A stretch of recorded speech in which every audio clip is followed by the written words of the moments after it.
Hola chicos, ¿cómo les va? Vamos a pensar un poquito sobre la consigna 5,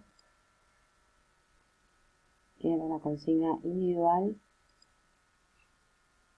Vamos a empezar a trabajar con el ítem A. En el ítem A nos pedían una conclusión personal sobre el alcoholismo obtenida de la tabla numérica. La tabla numérica era la tabla que ustedes habían hecho en el primer encuentro.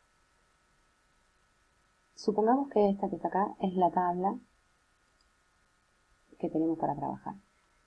Hay muchas formas de sacar información de la tabla. Una es mirar un único renglón, por ejemplo, miro este renglón, y entonces para una cierta graduación y un cierto volumen, puedo mirar qué pasa si la graduación y el volumen permanecen constantes y miro distintas masas moleculares. Entonces, por ejemplo, puedo comparar qué pasa si la masa del 55, del 70, del 56, para una misma graduación, para un mismo volumen.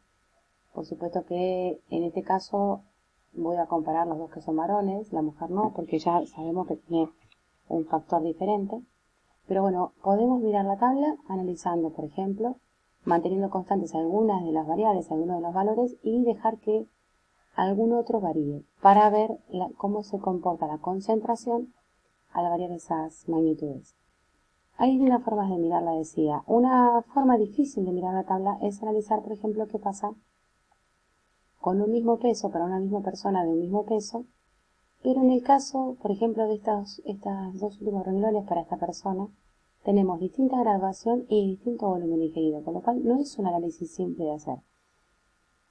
Podemos observar que, bueno, que en el caso de la cerveza, 6 veces la cantidad que tomamos de whisky para un mismo peso, pero con una graduación 7 veces menor, nos da una concentración menor.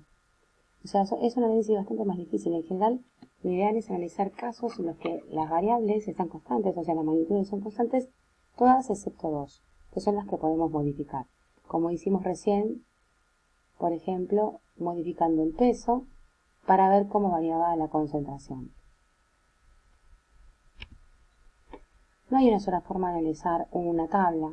Todo depende de la información que tengamos en esa tabla. Por ejemplo, si hubiéramos tenido información de dos personas de sexos diferentes pero con la misma masa, que hubieran bebido la misma cantidad de la misma bebida, podríamos haber comparado la concentración en función del sexo.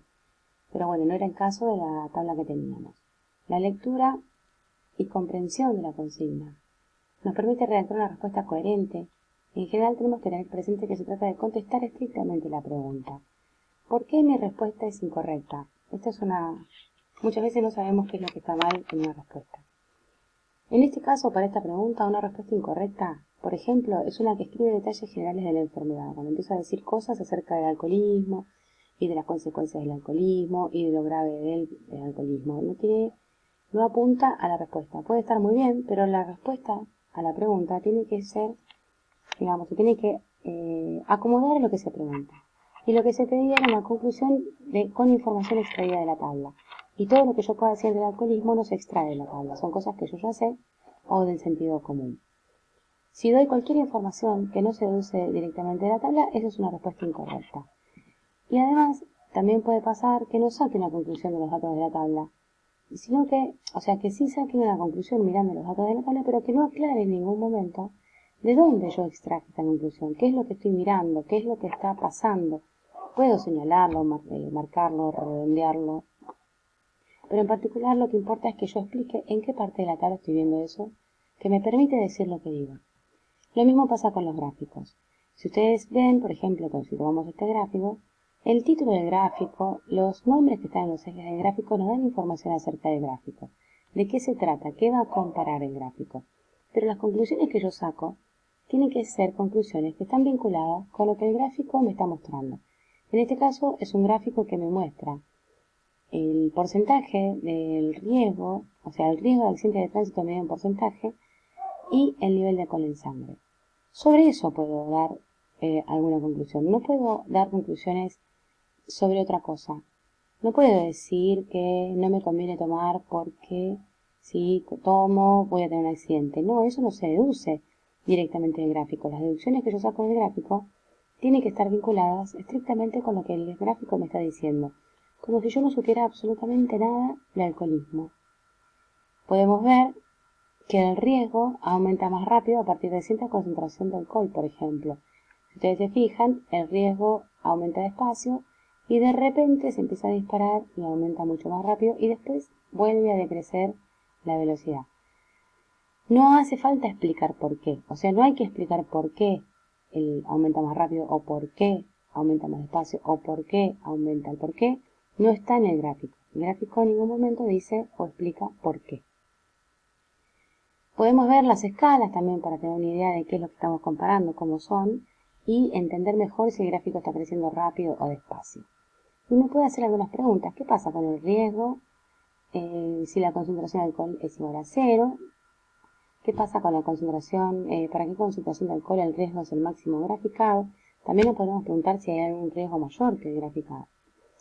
Si quiero saber qué es lo que hice mal o por qué mi respuesta es incorrecta, también tiene que ver con lo mismo, con no haber contestado estrictamente la pregunta. Porque lo que estoy diciendo no se deduce del gráfico, sino que es conocimiento general. Es decir, empiezo a explicar por qué el alcoholismo, por qué el alcohol genera efectos de disminución de la visión. O sea, empiezo a explicar cosas que no están en el gráfico. Entonces la respuesta está mal, porque no estoy contestando la pregunta. Porque quizás mis afirmaciones estén correctas, pero no estoy mirando, no estoy explicando qué estoy mirando en el gráfico. Es decir, no estoy señalando, lo puedo dibujar, marcar, señalar al gráfico para decir, bueno, mirando esto, yo estoy observando que en este momento, para esta concentración de alcohol, por ejemplo, y la estoy señalando, el riesgo aumenta más rápido que, por ejemplo, en este otro momento. Una respuesta correcta tiene una afirmación que se pueda deducir del gráfico. Es decir, todo lo que yo pueda leer del gráfico, como no supiera nada de alcoholismo, es correcto. Una justificación basada en algo que estoy en el gráfico. O sea, la afirmación tiene que estar justificada. La afirmación es una deducción que saco del gráfico y la justificación también. La idea no es agregarle información. O sea, la idea es extraer información. Yo hago de cuenta que no sé nada de alcoholismo y veo que me dice el gráfico, no al revés. No le pongo explicaciones al gráfico. Así, bueno, esto pasa porque cuando una mujer toma alcohol, entonces por el metabolismo. No, eso puede estar muy bien, pero no responde a la consigna.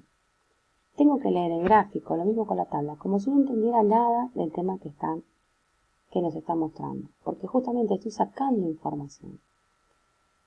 En el tercer ejercicio nos pide una reflexión entre cómo se vinculan las fórmulas, las tablas y los gráficos.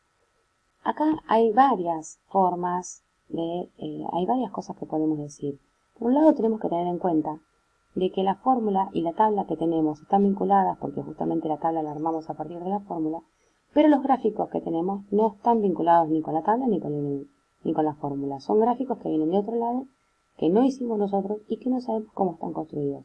Por lo tanto, no está bien decir que en este caso a partir de la fórmula hicimos la tabla y a partir de la tabla hicimos el gráfico, porque no es cierto. El gráfico no lo construimos nosotros y además tiene información que no se desprende ni de la tabla ni de la fórmula. Uno podría pensar en lo siguiente: ¿qué información puedo obtener de cada uno? O sea, ¿qué tipo de información yo puedo obtener mirando la tabla, o mirando el gráfico, o mirando la fórmula?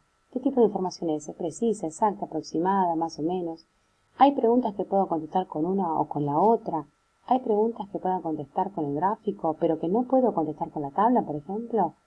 Si solo tuviéramos la tabla, ¿podemos saber la concentración de alcohol en sangre para una persona determinada, de la cual conocemos su peso, sexo, qué tomó y cuánto tomó? Y si tuviéramos la fórmula, y si tuviéramos el gráfico, podríamos hacer gráficos diferentes usando la tabla. O sea, si yo agarro la tabla, puedo graficar puedo hacer distintos gráficos comparando distintas variables, por ejemplo, concentración versus peso, concentración versus graduación, concentración versus volumen ingerido. ¿Y cuántos datos necesitaríamos para poder hacer un gráfico si se nos ocurre hacer? Nos pedían la diferencia entre el comportamiento directamente proporcional y creciente. En este caso, nadie logró dar una buena respuesta en esta pregunta. Tuvieron mucho, que estuvieron muy cerca, pero yo creo que el problema fue que quizás no se entendió la consigna y quizás las fuentes que consultaron no eran las adecuadas. Vamos a diferenciar Primero tratemos de entender a qué se refiere la frase comportamiento directamente proporcional. Seguramente encontraron varias definiciones, yo les voy a dar esta breve explicación coloquial. Si dos variables están relacionadas de manera tal que al duplicarse una, la otra también se duplica, o al aumentar o disminuir una en un factor, la otra también aumenta o disminuye en el mismo factor, se dice que están en una relación de proporcional directa. En el ejemplo concreto que estamos trabajando, si duplicamos A, la concentración también se duplica. Si multiplicamos A por 7, la concentración también se ve multiplicada por 7. Lo mismo pasa si dividimos A por un número, C también va a quedar dividido por ese mismo número. ¿Por qué? Porque la relación que hay entre C y A es esta. Si ustedes se fijan, C, la concentración, es un número, ¿sí? 1 sobre M por R es un número. Si yo dejo fija la masa y dejo fija R, esto de acá es un número. C es igual a un número por A. Eso quiere decir que si A vale 1, C vale 1 sobre M por R por A. Este tipo de relaciones son relaciones de proporcionalidad directa, cuando dos variables están vinculadas de forma tal que a una la calculo multiplicando a la otra por un número y siempre el mismo.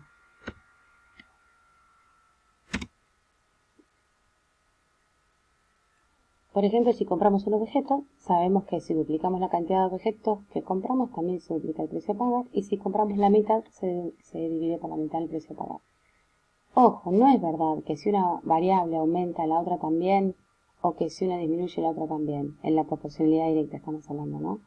Tampoco es cierto que si dos variables se comportan de manera que cuando una aumenta, la otra también, o cuando una disminuye, la otra también, están en relación de proporcionalidad directa. Esto lo vamos a analizar un poco más adelante.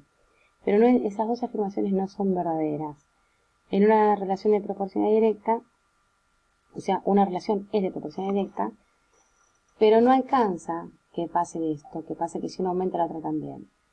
¿Y qué es el comportamiento creciente? Bueno, si dos variables se relacionan de manera tal que cuando una aumenta la otra también, no importa si lo hacen la misma factor. Si una se duplica, la otra se puede triplicar. Eso no importa. Estamos frente a una función que las relaciona y que tiene un comportamiento creciente. En ese sentido se distingue de la proporcionalidad directa, porque para la proporcionalidad directa necesitamos que al aumentar o al disminuir lo haga en un mismo factor. En definitiva, dos variables que se relacionan mediante una relación de proporcionalidad directa pueden tener un comportamiento creciente o no. Dos variables que tienen un comportamiento creciente pueden ser de proporcionalidad directa o no. Dos variables que no son directamente proporcionales no son necesariamente inversamente proporcionales. ¿En qué caso nuestra respuesta fue incorrecta? Bueno, porque escribí cosas que no tenían sentido o no entendía. Escribí cosas que no entendía. Por ejemplo, la palabra derivada. La palabra derivada en este contexto no tiene nada que ver y no la entiendo. Porque si bien pude escribir una descripción, no pude diferenciarlos. Porque la descripción que hice de alguno de los dos o los dos era errónea, porque usé correctamente símbolos matemáticos, pero no expliqué qué significan, con lo cual es posible que no lo hayan entendido, o porque no seleccioné correctamente la fuente de la cual obtuve información, por lo que las definiciones elegidas eran incorrectas o estaban incompletas. Para que una actividad esté aprobada, tiene que cumplir con todas las normas de entrega. Los ítems tienen que estar numerados, claros, tiene que estar vertical, legible, revisada. Cada respuesta debe atender exclusivamente a la pregunta, es decir, tengo que contestar lo que se pregunta y justificar adecuadamente según lo que me piden. Tengo que revisar varias fuentes antes de elegir una, para quedarme con la mejor, digamos, con la que tiene más que ver, con la más adecuada. Tengo que incluir todo lo que incluyo, afirmaciones, símbolos, palabras, todo lo tengo que entender. No puedo incluir cosas que no entiendo. Si no comprendo lo que estoy leyendo, consulto. Los trabajos grupales también son útiles para compartir conocimiento. Bueno, espero que les haya servido la devolución. Fue un poco rápido porque necesitaba que la podamos hacer en menos de 15 minutos, que lo que dura el grabador. Les dejo esta frase, ¿sí? No aflojen, vamos para adelante. Cualquier duda que tengan pueden consultarme, les voy a descargar este mismo video en PDF como para que puedan leerlo todas las veces que necesiten, y cualquier duda por el foro, ustedes ya saben cómo comunicarse conmigo. Bueno, les dejo un abrazo y espero que les haya servido.